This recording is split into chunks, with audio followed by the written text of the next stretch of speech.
Target Sikar में आप सभी का स्वागत है। आज हम भारतीय संविधान के सेट नंबर 4 पर चर्चा करने वाले हैं। भारतीय संविधान की प्रकृति, संघीय व्यवस्था और एकात्मक व्यवस्था पर हम बात करेंगे। इसमें क्या है कि क्वेश्चंस एमसीक्यूज बेस्ड हम क्वेश्चन लेके आए हैं, जिसमें 4 ऑप्शन होते हैं और साथ ही एक्सप्लेनेशन की जाती है। ठीक है, व्याख्या भी साथ ही में की जाती है और अत्यंत विस्तार के साथ में व्याख्या दी जा रही है। चाहे यूपीएससी हो, यूपीपीसीएस हो, समीक्षा अधिकारी, आरओ या फिर लेखपाल, वीडियो या अन्य वनडे एग्जाम्स जो भी हैं, या फिर किसी भी स्टेट का पीसीएस एग्ज़ाम हो, आप किसी भी स्तर पर जहां पर भी संविधान यानी पॉलिटी से प्रश्न पूछे जाते हैं, वहां पर इसके अंतर्गत प्रश्न देख सकते हैं। इसमें से आप प्रश्न देख सकते हैं। इसमें हम इस सेट में 100 क्वेश्चन देखने वाले हैं। ठीक है, तो चलते हैं पहले इस क्वेश्चन के साथ में। हम आपका समय अधिक बर्बाद नहीं करना चाहते, तुरंत ही अपना पहला क्वेश्चन देख लेते हैं। भारतीय संविधान को किस प्रकार की व्यवस्था वाला कहा गया है? संघीय, एकात्मक, अर्धसंघीय या संघीय व्यवस्था के साथ एकात्मक झुकाव वाला, अथवा ऑप्शन डी है परिसंघीय। तो इसका कौन सा ऑप्शन सही है? इसका ऑप्शन नंबर सी सही है, अर्धसंघीय या संघीय व्यवस्था के साथ एकात्मक झुकाव वाला। ठीक है, अब इसकी व्याख्या देख लेते हैं। व्याख्या कह रही है अर्धसंघीय या संघीय व्यवस्था के साथ एकात्मक झुकाव वाला। देखिए, भारतीय संविधान का संघीय ढांचे पर आधारित, जिसमें केंद्र और राज्यों के बीच शक्तियों का विभाजन है, परंतु केंद्र को अधिक अधिकार दिए गए हैं, केंद्र से कम अधिकार राज्यों को दिए गए हैं। इसलिए भारत को क्वासी फेडरल या अर्धसंघीय कहा जाता है या कहा गया है। ठीक है, क्वेश्चन नंबर 2 देखिए, भारतीय संघ को किस प्रकार का संघ कहा गया है? भारतीय जो संघ है, ठीक है, उसे किस प्रकार का संघ कहा गया है? राज्यों का संघ, राज्यों का संघीय संगठन, या राज्यों का संघीय राज्य, या राज्यों और केंद्र शासित प्रदेशों का संघ। तो इसमें हमारे जो अनुच्छेद नंबर 1 है, उसके अंतर्गत भारत को क्या कहा गया है? राज्यों का संघ कहा गया है, द यूनियन ऑफ स्टेट्स। ठीक है, देखिए व्याख्या में देखो, अनुच्छेद 1 के अनुसार भारत राज्यों का संघ होगा। इसका अर्थ है कि भारत की एकता अविभाज्य है, यानी इसे विभाजित नहीं किया जा सकता, भारत की एकता को खंडित नहीं किया जा सकता, और राज्य भारत से अलग नहीं हो सकते। अगर कोई भी राज्य चाहे कि हम स्वेच्छा से भारत की संप्रभुता से अलग हो जाएं, तो वो नहीं हो सकता। ठीक है, क्वेश्चन नंबर 3 देख लेते हैं। भारत का संघीय ढांचा किस देश से प्रेरित है? भारत का जो संघीय ढांचा है वो अमेरिका से, कनाडा से, ब्रिटेन से या रूस से किससे प्रेरित है? तो आपका जो सही उत्तर है कनाडा से।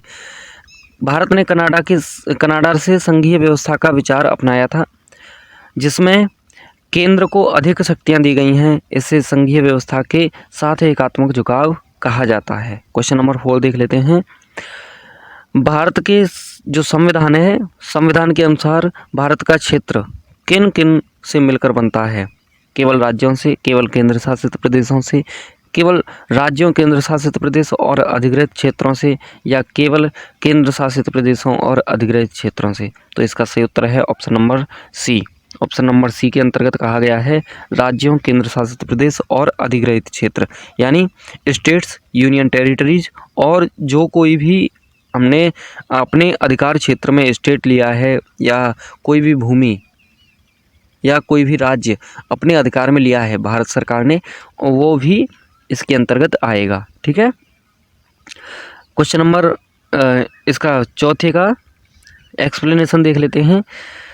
देखिए, अनुच्छेद 1 के सब क्लॉज 3 के अनुसार भारत का क्षेत्र जो राज्यों, केंद्र शासित प्रदेशों और अधिकृत क्षेत्रों से मिलकर बनता है। क्वेश्चन नंबर 5 देखिए, भारत के संघ की अविभाज्यता का क्या अर्थ है? राज्य अलग होकर स्वतंत्र राष्ट्र बन सकते हैं, केंद्र राज्य को समाप्त नहीं कर सकता, ऑप्शन सी कह रहा है राज्य भारत से अलग नहीं हो सकते, और ऑप्शन डी कह रहा है राज्य भारत के समान स्तर पर हैं। तो इसका सही उत्तर है राज्य भारत से अलग नहीं हो सकते। हमने पिछले क्वेश्चन की भी व्याख्या में देखा था कि राज्य अपनी स्वेच्छा के अनुसार भारत से या भारत की संप्रभुता से, उसकी अखंडता से, मानने से मना नहीं कर सकते, इससे अलग होकर नहीं जा सकते अपनी इच्छा अनुसार। ठीक है, देखो, भारत की संघीय एकता स्थायी है, और कोई भी राज्य भारत से पृथक नहीं हो सकता। यह संघ की एकात्मक प्रकृति को दर्शाता है। क्वेश्चन नंबर 6 देखिए, भारतीय संविधान की संघीय व्यवस्था में शक्तियों का विभाजन किसके बीच है? केंद्र और स्थानीय निकायों के बीच, केंद्र और राज्यों के बीच, राष्ट्रपति और प्रधानमंत्री के बीच, और संसद और न्यायपालिका के बीच। तो इसका सही उत्तर है option number B. Option number B में कहा गया है केंद्र और राज्यों के बीच। और इसकी व्याख्या देख लेते हैं। भारत की संघीय व्यवस्था में शक्ति जो है केंद्र और राज्यों के बीच में विभाजित हैं। यह विभाजन संविधान की 7वीं अनुसूची में 3 सूचियों के रूप में वर्णित है। 7वीं अनुसूची में 3 सूचियां हैं, संघ सूची, राज्य सूची और समवर्ती सूची। तीनों में अलग अलग विषय वर्णन है। ठीक है, तीनों में अलग अलग विषयों का वर्णन है। अब देखिए क्वेश्चन नंबर 7, 7वीं अनुसूची में कितनी सूचियां हैं? अभी हमने व्याख्या में देखा, क्वेश्चन नंबर 6 की व्याख्या में देखा था, और उसी का मतलब क्वेश्चन इस प्रकार से आएंगे कि आपको किस प्रकार से एग्जामिनर घुमा सकता है, उस सोच के साथ में हमने क्वेश्चन तैयार किए हैं। ठीक है, कैसे भी क्वेश्चन को घुमाने की कोशिश करें, आप हर डायमेंशन से उसको हल कर सकते हैं। ठीक है, तो इस दृष्टिकोण को हमने अपनाया है। ठीक है, इसमें ऑप्शंस दिए गए हैं। ऑप्शन नंबर ए 2, बी में 3, सी में 4 और डी में 5। तो इसके अंतर्गत कितनी सूचियां हैं? तो 7वीं अनुसूची में राज्य सूची, केंद्र सूची और समवर्ती सूची, 3 सूचियां हैं। ठीक है, तो कौन सा सही है? ऑप्शन नंबर बी, 3 सूचियां हैं। देखिए 7वीं अनुसूची में 3 सूचियां दी गई हैं, संघ सूची यानी यूनियन लिस्ट, राज्य सूची स्टेट लिस्ट, और समवर्ती सूची कॉन्करेंट लिस्ट। इनसे केंद्र और राज्यों की शक्तियों का निर्धारण होता है। क्वेश्चन नंबर 8 देख लेते हैं। भारत की संघ सूची में प्रारंभ में कितने विषय थे? 66, 97, 47 या 86? तो इसका सही उत्तर है 97। ठीक है, तो देखिए व्याख्या के अंतर्गत है, संविधान लागू होने के समय संघ सूची में 97 विषय थे। 42वें और 44वें संविधान संशोधन में ये इनकी संख्या हो गई 100। ठीक है, इन विषयों पर केवल संसद ही कानून बना सकती है। जो संघ सूची के अंतर्गत विषय हैं उन पर केवल संसद ही कानून बना सकती है, ये बात ध्यान रखने की है। क्वेश्चन नंबर 9 देख लेते हैं। राज्य सूची में प्रारंभ में कितने विषय थे? 66, 97, 47 या 61? तो इसका सही उत्तर है 66, ऑप्शन नंबर ए। देखिए राज्य सूची में संविधान में पहले 66 विषय थे। ठीक है, संविधान के अंतर्गत राज्य सूची में 7वीं अनुसूची के अंतर्गत 66 विषय थे जिन पर राज्य विधानमंडल कानून बना सकते थे। वर्तमान में इनकी संख्या 61 रह गई है। क्वेश्चन नंबर 10 देख लेते हैं। समवर्ती सूची में कितने विषय प्रारंभ में थे? ठीक है, तो इसमें ऑप्शंस दिए गए हैं 47, 52, 42 या 39। तो इसका सही उत्तर है 47। इसमें प्रारंभ में 47 विषय थे। प्रारंभ में समवर्ती सूची में 47 विषय रखे गए थे जिन पर केंद्र और राज्य दोनों कानून बना सकते हैं। वर्तमान में इनकी संख्या लगभग 52 हो गई है, मतलब अब इनकी संख्या बढ़ गई है।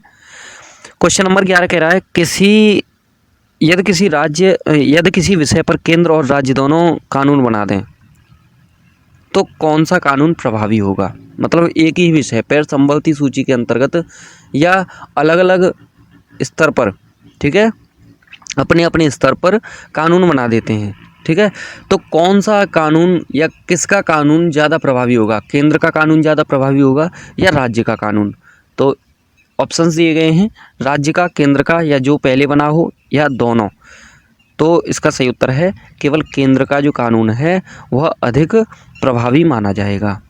अब देखिए अनुच्छेद 254 के अनुसार, अनुच्छेद याद रखना है आपको, अनुच्छेद 254 के अनुसार समवर्ती सूची के विषयों पर यदि केंद्र और राज्य दोनों कानून बनाते हैं और उनमें विरोध हो जाता है तो केंद्र का कानून प्रभावी होगा। मान के चलो किसी विषय पर केंद्र और राज्य दोनों ने कानून बना दिया और दोनों के बीच में टकराव हो गया, टकराव की स्थिति है, या दोनों के नियम एक दूसरे के विपरीत हैं, ठीक है, तो उनमें से केंद्र का कानून अधिक प्रभावी रहेगा। ठीक है, केंद्र का कानून ही माना जाएगा। क्वेश्चन नंबर 12 देख लेते हैं। संविधान में एकात्मकता का झुकाव किससे स्पष्ट होता है? आपातकालीन प्रावधानों से, राज्यपाल की नियुक्ति केंद्र द्वारा होने से, राज्य सूची पर संसद का नियंत्रण होने से, या उपरोक्त सभी से। तो इसका सही उत्तर है उपरोक्त सभी से। भारत में एकात्मकता का झुकाव कई प्रावधानों से स्पष्ट है, जैसे राज्यपाल की नियुक्ति केंद्र द्वारा होती है उससे भी, आपातकालीन प्रावधानों के समय केंद्र की प्रधानता मानी जाती है, यानी केंद्र की ही प्रधानता रहती है। केंद्र जो चाहेगा आपातकाल के दौरान वही नियम लागू होगा, ठीक है। और राज्य सूची पर संसद का अधिकार, यानी राज्य सूची पर भी कहीं ना कहीं संसद का अधिकार होता है। अब क्वेश्चन नंबर 13 देख लेते हैं। भारत में संविधान का सर्वोच्चता सिद्धांत किस देश से प्रेरित है? अमेरिका से, ब्रिटेन से, रूस से, या कनाडा से। तो इसका सही उत्तर है अमेरिका से। अमेरिकी संविधान की भांति भारत में भी संविधान सर्वोच्च है। सभी अंग, विधायिका, कार्यपालिका, न्यायपालिका, संविधान से शक्ति प्राप्त करते हैं और उसी के अधीन कार्य करते हैं। भाई सभी संविधान से ही तो अपनी शक्ति प्राप्त करके अपना कार्य कर रहे हैं। अगर संविधान नहीं हो तो कौन प्रधानमंत्री, कौन राष्ट्रपति, कौन राज्यपाल, कौन सुप्रीम कोर्ट, कौन हाई कोर्ट, ठीक है। ऐसा कुछ भी नहीं रहेगा, ठीक है। आगे देख लेते हैं। क्वेश्चन नंबर 14 कह रहा है, संघ की एकात्मक प्रकृति किस अनुच्छेद में निहित है? अनुच्छेद 1 में, अनुच्छेद 3 में, अनुच्छेद 7 में, या अनुच्छेद 370 में। तो इसका सही उत्तर है अनुच्छेद 1 में।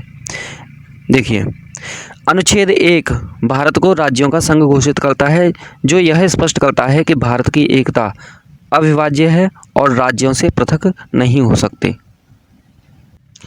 मतलब राज्य संघ से अलग नहीं हो सकते, ठीक है। क्वेश्चन नंबर 15, संविधान द्वारा प्रदत्त शक्तियों के आधार पर स्थापित संघीय व्यवस्था का क्या अर्थ है? संविधान केंद्र को सभी अधिकार देता है। केंद्र और राज्यों की शक्तियां संविधान से प्राप्त हैं। राज्यों को स्वाभाविक रूप से शक्ति प्राप्त है और केंद्र राज्य की अनुमति से चलता है। तो इसमें से कौन सा सही लग रहा है, बताइए जल्दी।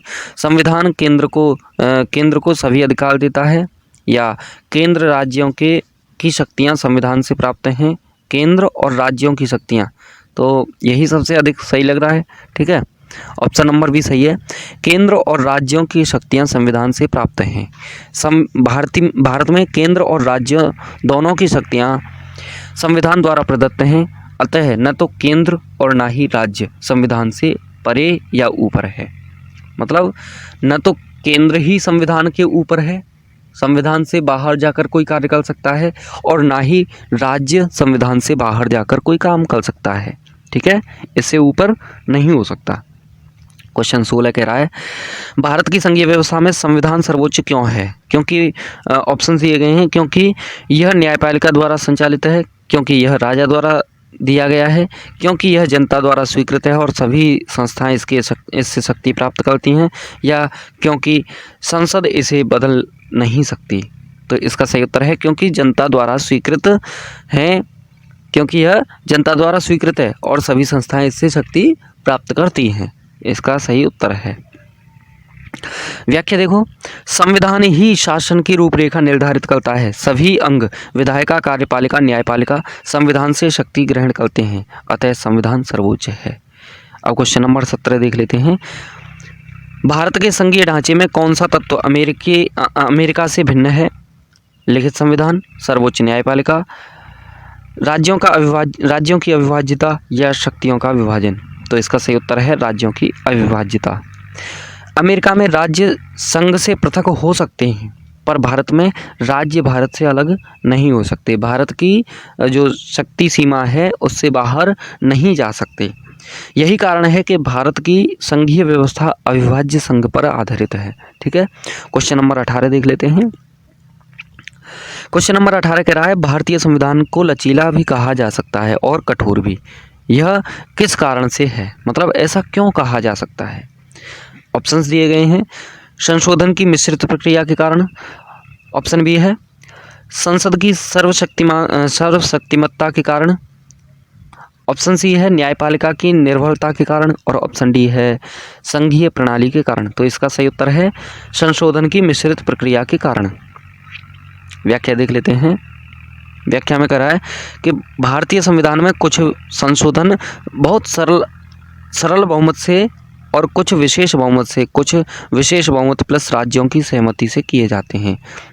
इसी कारण इसे लचीला व अर्ध कठोर यानी अर्ध लचीला और अर्ध कठोर कहा जाता है। ठीक है, यह कहा गया है।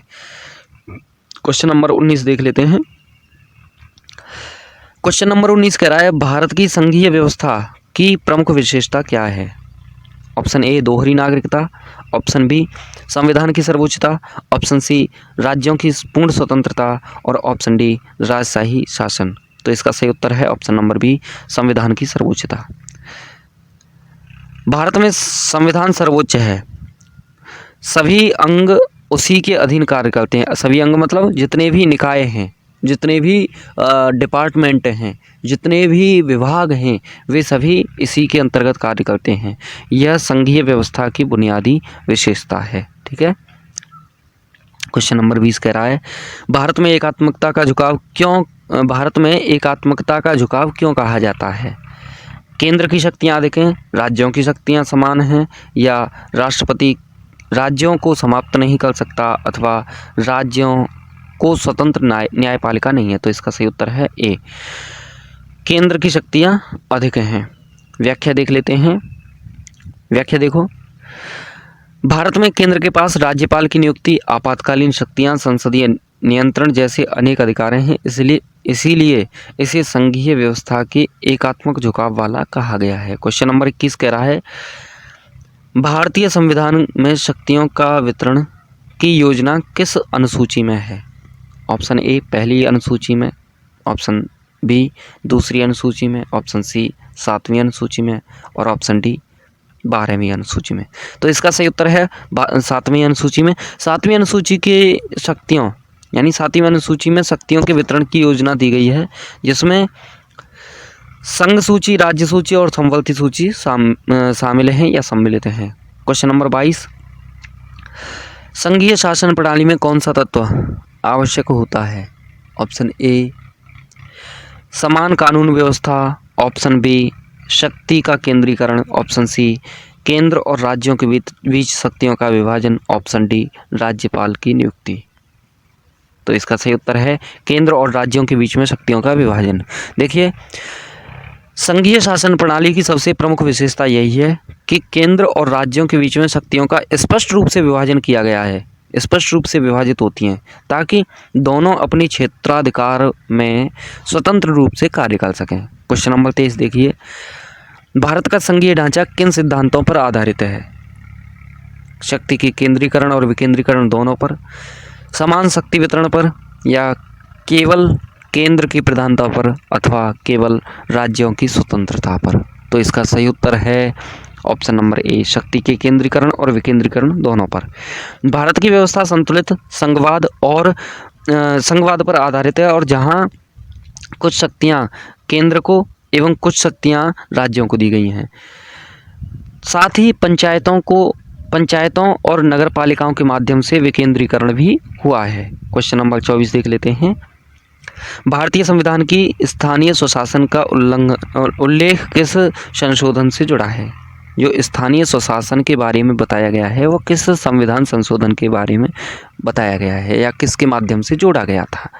42वां संविधान संशोधन, 44वां संविधान संशोधन, 73वां और 74वां संविधान संशोधन, अथवा 52वां संविधान संशोधन। तो इसका सही उत्तर है ऑप्शन नंबर सी 73वां और 74वां संविधान संशोधन। 73वां और 74वां संविधान संशोधन दोनों ही 1992 में आए थे। ठीक है, दोनों ही 1992 में संशोधित किए गए थे, और ये क्रमशः 73वां पंचायती राज और 74वां नगर पालिकाओं को संवैधानिक दर्जा देते हैं। इससे भारत का संघीय ढांचा और अधिक विकेंद्रीकृत हुआ है। क्वेश्चन नंबर 25 देख लेते हैं। भारत की संघीय प्रणाली में न्यायपालिका की भूमिका क्या है? केवल सलाह देना, संविधान की व्याख्या और विवाद निपटारा करना, या केवल केंद्र के हितों की रक्षा करना, या केवल राज्यों को नियंत्रित करना? कौन सा सही है? तो इसका सही उत्तर है ऑप्शन नंबर बी संविधान की व्याख्या और विवाद निपटारा करना। व्याख्या देखो, न्यायपालिका संघीय प्रणाली की रक्षिका है या रक्षक है। स्त्रीलिंग है तो रक्षिका होना चाहिए, ठीक है, हिंदी व्याकरण के अनुसार, लेकिन फिर भी रक्षक है, ठीक है। यह केंद्र और राज्यों के बीच विवादों का निपटारा करती है और संविधान की सर्वोच्चता बनाए रखती है। क्वेश्चन नंबर 26 देखिए, भारत की संघीय व्यवस्था का स्वरूप कैसा है? पूर्ण संघीय, पूर्ण एकात्मक, अर्ध संघीय या अर्ध एकात्मक, अथवा ऑप्शन नंबर डी है परिसंघीय। तो इसका सही उत्तर है ऑप्शन नंबर सी, संघीय या अर्ध संघीय या संघीय या अर्ध एकात्मक, ठीक है, अर्ध संघीय या अर्ध एकात्मक, ठीक है, आप समझ गए होंगे, एक ही बात है। भारत का संविधान अमेरिकी संविधान की तरह पूर्ण संघीय नहीं है, यह एक संघीय व्यवस्था के साथ एकात्मक झुकाव रखता है। इसका अर्थ है कि केंद्र और राज्य दोनों के पास शक्तियां हैं, परंतु संकट या असाधारण परिस्थिति में केंद्र की शक्ति अधिक है। Doctor B.R. अम्बेडकर ने कहा था कि भारत एक संघ है जिसमें एकात्मक प्रवृत्तियां अधिक हैं। भारत एक संघ है जिसमें एकात्मक प्रवृत्तियां अधिक हैं, और संघ का मतलब भी यही होता है कि उसमें एकात्मक प्रवृत्तियां अधिक होनी ही चाहिए, क्योंकि एकात्मक प्रवृत्तियों के बिना संघ अधूरा शब्द रह जाएगा, ठीक है। अब क्वेश्चन नंबर 27, भारतीय संविधान में संघ शब्द का उल्लेख कहाँ किया गया है? अनुच्छेद 1 में, अनुच्छेद 2 में, अनुच्छेद 3 में या प्रस्तावना में? तो इसका सही उत्तर है अनुच्छेद 1 में। भारत के संविधान का अनुच्छेद 1 कहता है भारत अर्थात इंडिया राज्यों का एक संघ होगा। यहाँ यूनियन ऑफ स्टेट्स शब्द का प्रयोग किया गया है और यह दर्शाने के लिए यह शब्द प्रयोग किया गया है कि भारतीय संघ किसी समझौते से नहीं बल्कि संविधान द्वारा निर्मित है, अतः किसी राज्य को अलग होने का अधिकार नहीं है। क्वेश्चन नंबर 28 देख लेते हैं, भारत के संघीय ढांचे की सर्वोच्चता किसके पास में है? राज्यों के पास, संसद के पास, संविधान के पास या राष्ट्रपति के पास? इनमें से कौन सा सही है? तो भारत के संघीय ढांचे की सर्वोच्चता किसके पास में है, यह आपको बताना है। इसकी सर्वोच्चता है, जाहिर सी बात है, इस क्वेश्चन का सही उत्तर है सी, संविधान के पास। व्याख्या देखो, भारत में न तो केंद्र सर्वोच्च है न ही राज्य सर्वोच्च है, अभी हमने बताया था पहले, बल्कि संविधान ही सर्वोच्च है। यही कारण है कि सभी संस्थाएं अपने अधिकार संविधान से प्राप्त करती हैं और यह संविधान अमेरिकी संविधान से प्रेरित संघीय सिद्धांत है। क्वेश्चन नंबर 29 देख लेते हैं। क्वेश्चन नंबर 29 कह रहा है भारतीय संविधान में केंद्र और राज्यों के बीच में शक्तियों का वितरण किस अनुसूची में है? तीसरी अनुसूची में, सप्तम अनुसूची में, नवम अनुसूची में या 10वीं अनुसूची में?